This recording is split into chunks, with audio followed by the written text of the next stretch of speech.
Hello partners.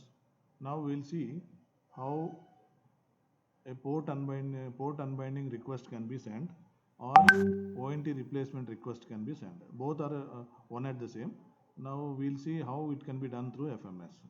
So whenever there is incentive not paid to you because of unauthorized MAC or unauthorized ONT, you can replace the ONT and then send an unbind request to the consent system for unbinding it so that the replaced ONT gets binded. So how you can give a request, we'll see now. Log into FMS, then go to the new menus. In the under the new menus, there is one option called ONT replacement request. You just click on the ONT replacement request. This screen will appear.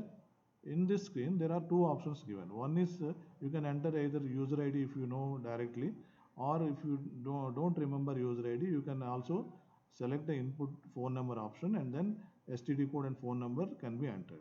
So then if you click on the validate number, it validates whether that number belongs to the you or not. If it is belonging to you, then it automatically fires the unbind request to the consent system and gives response immediately, whether it is unbinded or not. If any error is there, it throws an error. If it is there is no error, then you will get a success message saying that a port is unbinded. Then your replacement can be done, and automatically in the next cycle the new ONT gets rebinded. Thank you.